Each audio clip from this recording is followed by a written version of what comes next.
একদম সত্যি কথা বলছি, আমার দেখা এখনো পর্যন্ত recent past best Bangladeshi teaser হচ্ছে এই জঙ্গলি টিজার। মানে প্রি টিজারে দেখে আমরা যেটা অনুমান করেছিলাম এখানে পুরো জিনিসটা উল্টে দিয়েছে। অসাধারণ হয়েছে, অসাধারণ। মানে যেভাবে সিয়াম আহমেদকে প্রেজেন্ট করা হয়েছে, যেভাবে তাকে দেখানো হয়েছে, একটা হিরোকে এইভাবে প্রেজেন্ট করা উচিত। এইটা দেখে কিন্তু অনেকের শেখা দরকার রয়েছে। ভাই, একটা হিরোকে এইভাবে দেখানো দরকার। যে এডিট করেছে পুরো টিজারটা দুর্দান্তভাবে এডিট করেছে। প্রত্যেকটা অ্যাঙ্গেল, প্রত্যেকটা শট কিন্তু আমাদের বেশ ভালো লেগেছে, খুবই ইমপ্রেসিভ হয়েছে। যার কথা আলাদাভাবে বলবো সেটা হচ্ছে সিয়াম আহমেদ। এনার যে সোয়াগ, এনাকে যেভাবে প্রেজেন্ট করা হয়েছে আর তিনি যেভাবে অ্যাক্ট করেছেন, তার কথা বলার ধরন যেভাবে পাল্টে গেছে, মুভির জন্য যেভাবে তিনি তৈরি করেছেন, সত্যিই প্রশংসার দাবি রাখে। তাই বলছি, এক কথায় অসাধারণ একটা টিজার হয়েছে। শুধুমাত্র এই কটা জিনিস নিয়ে এক কথায় অসাধারণ টিজার না, আরও অনেক কিছু রয়েছে এর মধ্যে, আপনারা দেখেছেন। তার মধ্যে বেশ যে লাইনটা আমার ভালো লেগেছে সেটা হচ্ছে যে, আমি কবির সিং না, পুষ্পা না, আমি জঙ্গলি। এই যে জঙ্গলি ট্যাগ লাইনটা বা তার নামটা, এটা পুরো টিজারে ক্যারি করেছে, তাকে সেইভাবে প্রেজেন্ট করা হয়েছে। সে কেন জঙ্গলি, কি করছে, কতটা খাতারনাক সে হতে পারে, সেই জিনিসটা কিন্তু দেখানো হয়েছে এই টিজারের মধ্যে। তাই তিনি জঙ্গলি। আর এই যে ট্যাগলাইনটা ইউজ করে দেওয়া হয়েছে, যে কথাটা উল্লেখ করা হয়েছে, আমি কবির সিং না, এ কথাটা কিন্তু উঠেছিল তার লুকটা, সিয়াম আহমেদের যে লুকটা, সেটা কিন্তু অনেক ক্ষেত্রে কবির সিংয়ের মতন লাগছে। তো এইখানে কিন্তু ক্লিয়ার করে দিয়েছে মেকার্সরা খুব স্মার্টলি যে তিনি কবির সিং না। আবার একটা সিন রয়েছে যেখানে দেখবেন লুঙ্গি পা দিয়ে তুলছে, স্টাইল এটা কিন্তু অনেক সাউথ ইন্ডিয়ান মুভিতে আমরা দেখি, বিশেষ করে আল্লু অর্জুনের মুভিতে আমরা এই জিনিসটা দেখেছি। তো এখানে কিন্তু আরেকটা জিনিস ক্লিয়ার করে দিচ্ছে যে না, সে পুষ্পাও না, সে জঙ্গলি। সে একটা ইন্ডিভিজুয়াল, আলাদা মানুষ, আলাদা একটা ক্যারেক্টার। তাকে চিনুন, তাকে দেখুন। তো সেইভাবেই কিন্তু মেকাররা এখানে সিয়াম আহমেদকে প্রেজেন্ট করেছে, জঙ্গলিকে প্রেজেন্ট করেছে। খুব পরিষ্কারভাবে আমরা এখানে দেখতে পাচ্ছি একটা আলাদা ক্যারেক্টার, কারোর সাথে কোনো মিল নেই। গল্পটাও বেশ ভালো, এখানে একটা লাভ অ্যাঙ্গেল দেখানো হচ্ছে। আর আরেকটা জিনিস যেটা আলাদাভাবে নজর কাটছে সেটা হচ্ছে কিন্তু ব্যাকগ্রাউন্ড মিউজিক। প্রথম থেকে শেষ পর্যন্ত টিজারের সম্ভবত 1 মিনিট 11 সেকেন্ডের একটা টিজার আছে, আমি যদি খুব ভুল না হয়ে থাকি। তো প্রথম থেকে শেষ পর্যন্ত যেভাবে এখানে মিউজিককে ইউজ করা হয়েছে ক্যারেক্টারকে দেখানোর জন্যে, তার সোয়াগকে বোঝানোর জন্যে, ইভেন টিজারের শেষে যেখানে বাচ্চা মেয়েটাকে কাঁধে নিয়ে এখানে জঙ্গলি অর্থাৎ সিয়াম আহমেদ যাচ্ছে, সেই জায়গায় যে ব্যাকগ্রাউন্ড স্কোরটা ইউজ করা হয়েছে, যেন মনে হচ্ছে কোনো একটা ভিক্টরি করে তিনি ফিরছেন। তো সেই মিউজিকটা এখানে অ্যাপ্রোপ্রিয়েটলি ইউজ করা হয়েছে। তো অসাধারণভাবে পুরো এখানে মিউজিকের প্লেসমেন্ট, কাটিং খুব ভালো হয়েছে, সিনগুলোও খুব ভালো নেওয়া হয়েছে।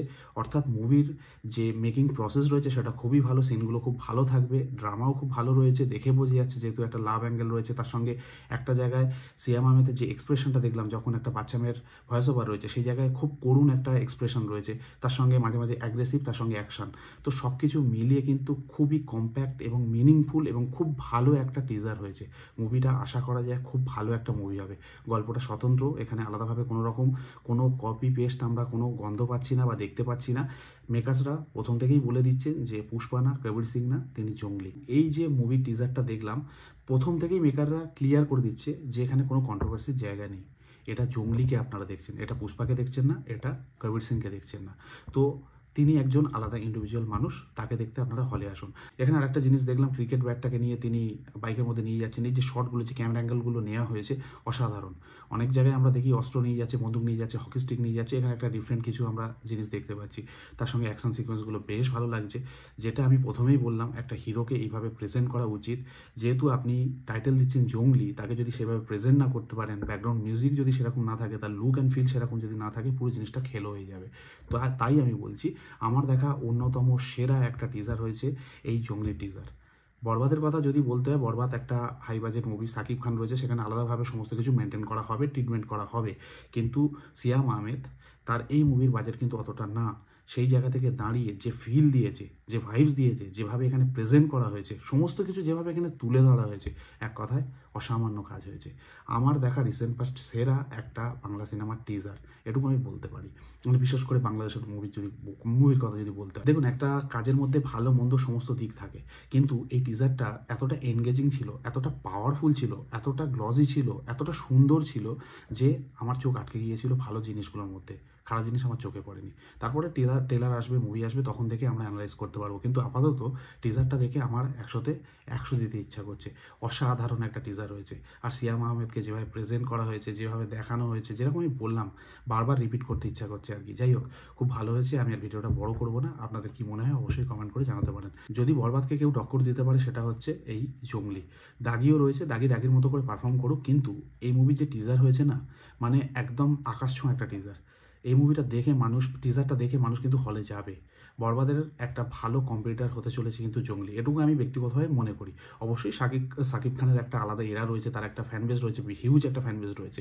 সেটা থাকার পরেও এই মুভিটা যে প্রমিস করছে এই টিজার দিয়ে, আমার মনে হয় যারা সিনেমা বোঝে, সিনেমাকে ভালোবাসে, অবশ্যই এই মুভিটা একবার হলেও দেখতে যাবে। তো এই মুভিটা কিন্তু বরবাদের সামনে টিকে থাকবে, লড়াই করবে, এটুকু আমি বলতে পারি। আমার ব্যক্তিগতভাবে এটা আমার মনে হলো টিজারটা দেখার পরে। তো অসাধারণ সমস্ত দিক দিয়ে, সমস্ত কিছু দিক দিয়ে। তো যাই হোক, আপনাদের কি মনে হলো, কেমন লাগলো, অবশ্যই কমেন্ট করে জানাতে পারেন। যাই হোক, আমি বাড়িতে ফিরেই এই ভিডিওটা দেখলাম, রাত হয়ে গেছে, কিন্তু এতটা ইমপ্রেসিভ হয়েছে, এতটা ভালো হয়েছে, যেটা এখনই আমি ভিডিও রেকর্ড করে আপনাদের সামনে অ্যানালাইজটা রাখলাম। তো আপনাদের কি মনে হয় অবশ্যই কমেন্ট করে জানাতে পারেন। আমার বেশ ভালো লেগেছে, বেশ ভালো লেগেছে। তাই ভালো থাকবেন, পরের ভিডিওতে ফের দেখা হচ্ছে।